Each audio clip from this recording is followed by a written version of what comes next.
محمدیہ کے لیے بخشش اور نجات کا ذریعہ بنائے، آمین ثم آمین۔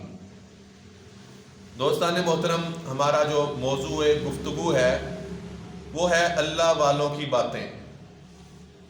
قرآن پاک کی آیت مقدسہ آپ کے سامنے تلاوت کرنے کا شرف حاصل کیا۔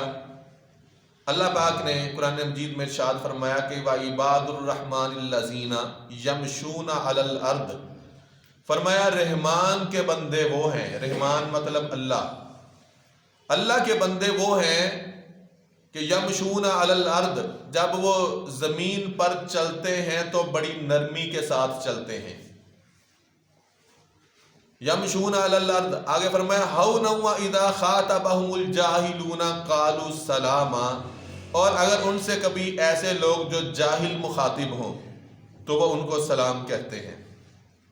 آسان لفظوں میں آج کی گفتگو کا خلاصہ یہ بھی ساتھ میں سمجھانا چاہوں گا کہ ہمارے ہاں معاشرے میں اگر کسی کو جاہل کہہ دیا جائے تو وہ سمجھتا ہے شاید مجھے گالی دے دی ہے، حالانکہ جاہل کا معنی گالی نہیں ہے۔ جاہل گالی ہوتا تو قرآن میں کیوں لکھا ہوتا؟ قرآن کہتا ہے وَإِذَا خَاطَبَهُمُ الْجَاهِلُونَ، جب جاہل مخاطب ہوں قَالُوا سَلَامًا، تو انہیں سلام کہو۔ آسان لفظوں میں میرے اور آپ کے لیے پیغام ہے کہ جدوں ایک بندہ تاڑے نا بحث کرن تے قسم کھا لی ابھی انہیں نہیں مننا، تسی جنیاں مرضی دلیلاں دے لو، جننے مرضی ہو کے قرآن دیاں آیتاں رکھ لو، جنیاں مرضی حدیثاں رکھ لو، جنہیں انہیں اندروں تہیا کر لیا بھی مننا ہی نہیں، تو فرمایا تاڑی اس جاہل نال بحث کرن دا کوئی فائدہ نہیں ہے گا، انہوں سلام کہہ کے اگے چل جو۔ آسان لفظاں خلاصہ کلام یہ ہے۔ اور ہمیں بھی یہی سمجھایا گیا ہے کہ ایک ہوتا ہے عالم، ایک ہوتا ہے جاہل۔ عالم کہتے ہیں علم رکھنے والا، جاننے والا۔ اگر اسی کے اوپر ہم زبر دے کے پڑھ لیں تو اس کا معنی بن جاتا ہے عالم، اور عالم کا معنی دنیا جہاں۔ لیکن جب نیچے زیر آئے گی عالم تو اس کا معنی علم رکھنے والا، جاننے والا۔ اسی سے عالم دین کہا جاتا ہے کہ دین کا علم رکھنے والا، دین کے جاننے والا۔ اب اسی کے مقابلے میں دوسرا لفظ ہے جاہل، تو جاہل کا مطلب ہوتا ہے نہ جاننے والا، کیونکہ ہمیں پتہ نہیں ہے آج، اس لیے آپ کسی کو جاہل کہہ دیں وہ آگے سے پتہ نہیں کیا کیا آپ کے بارے الفاظ کہے گا۔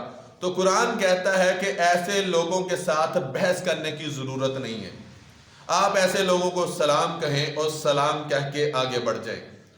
تو وہ جو اللہ والے ہوتے ہیں وہ اپنے ہر عمل میں خواہ اٹھیں بیٹھیں جاگیں سوئیں چلیں کھائیں پئیں، وہ ہر حال میں اللہ کا حکم سامنے رکھتے ہیں اور اس بات کو جانتے ہیں کہ ہمارے مصطفیٰ صلی اللہ علیہ وسلم نے زندگی کیسے بسر کی۔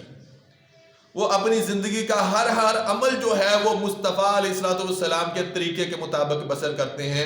ان اللہ والوں میں سے آج جو پہلی بات، اکثر ہمارے ہاں لوگ آ جاتے ہیں، جی قاری صاحب آ دسیو وظیفہ دکان نہیں چل رہی، قاری صاحب نیانے بڑے لڑ رہے ہیں، کوئی وظیفہ دس دو۔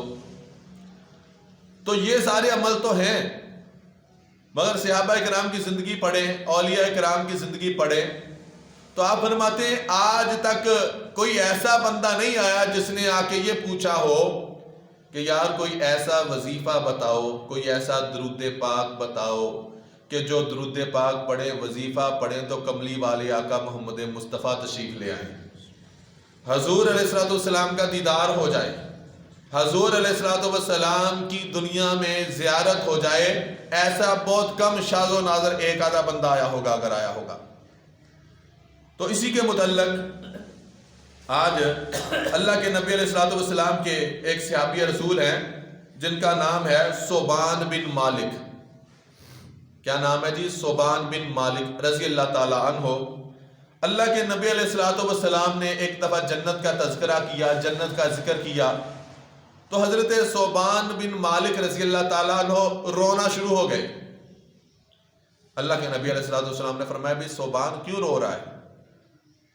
عرض کیا آقا اس وجہ سے رو رہا ہوں کہ نمبر ایک تو پتہ نہیں ہمیں جنت ملنی ہے یا کیا معاملہ ہے، لیکن یا رسول اللہ اگر ہمیں جنت مل بھی جائے تو آپ تو جنت کے بڑے اعلیٰ و عرفہ مقام پہ فائز ہوں گے، آپ تو نبیوں والی جنت میں ہوں گے، تو یا رسول اللہ یا حبیب اللہ یہاں تو روز آپ کے چہرے کی زیارت کرتے ہیں، یا رسول اللہ روز آپ کا چہرہ مبارک تکتے ہیں، کوئی دن ایسا نہیں جاتا کہ جب آپ کے چہرہ مصطفیٰ کو دیکھا نہ ہو۔ یا رسول اللہ وہاں پہ پھر آپ کا چہرہ دیکھے بغیر ہمارا گزارا کیسے ہوگا؟ میں اس وجہ سے رو رہا ہوں کہ وہاں میں آپ کے چہرے کی زیارت کے بغیر کیسے رہوں گا؟ اللہ کے نبی علیہ الصلوۃ والسلام کے غلام نے جب رو کے یہ الفاظ کہے تو اللہ پاک نے اپنے پیارے فرشتے سیدنا جبرائیل امین علیہ الصلوۃ والسلام جو سارے نوریوں کے سردار ہیں انہیں بھیج دیا، فرمایا جبرائیل جاؤ اور جا کے یہ جو میرے مصطفیٰ کے غلام پریشان ہیں، رو رہے ہیں، انہیں بتا دو کہ فَأُولَٰئِكَ مَعَ الَّذِينَ أَنْعَمَ اللَّهُ عَلَيْهِم مِّنَ النَّبِيِّينَ وَالصِّدِّيقِينَ وَالشُّهَدَاءِ وَالصَّالِحِينَ، فرمایا میرے نبی کے جو امتی ہیں اللہ پاک ان کو جنت میں بھی عام مقام عطا نہیں فرمائے گا، بلکہ جو میرے نبی کے اطاعت کرنے والے ہوں گے، میرے نبی کے غلام ہوں گے، اللہ پاک انہیں جنت میں بھی نبیوں کا ساتھ عطا فرمائے گا، نبیوں کے ساتھ شہیدوں کا ساتھ عطا فرمائے گا اور نیک صالحین کا ساتھ عطا فرمائے گا۔ اس لیے انہیں کہہ دو کہ پریشان مت ہوں، یہ بھی نبیوں والی جنت میں شامل ہوں گے اور روز مصطفیٰ کے چہرے کا دیدار کیا کریں گے۔ تو پتہ کیا چلا کہ میرے اور آپ کے کریم آقا علیہ الصلوۃ والسلام کے دربار رسالت میں ایک لفظ نا نہیں ہے۔ ہر غلام جو بھی مانگنے جاتا ہے، اب اس صوبان بن مالک رضی اللہ تعالیٰ عنہ نے یہی عرض کیا تھا نا یا رسول اللہ آپ کی زیارت کے بغیر کیسے رہیں گے؟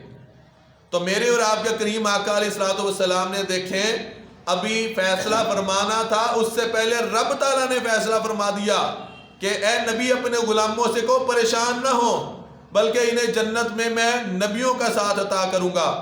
فَأُولَٰئِكَ مَعَ الَّذِينَ أَنْعَمَ اللَّهُ عَلَيْهِم مِّنَ النَّبِيِّينَ وَالصِّدِّيقِينَ اور صدیقوں کا، وَالشُّهَدَاء اور فرمایا شہیدوں کا مرتبہ عطا کروں گا، وَالصَّالِحِينَ اور وہ جنت عطا کروں گا جو نیک لوگوں کی ہے، اس وجہ سے کہ یہ کوئی عام امتی نہیں ہے بلکہ سارے نبیوں کے سردار محمد مصطفیٰ کے امتی ہیں۔ اور کائنات والوں کو پتہ چل جائے کہ اگر مصطفیٰ کے غلاموں کی امت کی یہ شان ہے تو پھر قربان جائیں جو اس پیاری امت کے آقا ہیں، سارے نبیوں کے سردار محمد مصطفیٰ ہیں، پھر ان کی شان اور عالم کیا ہوگا۔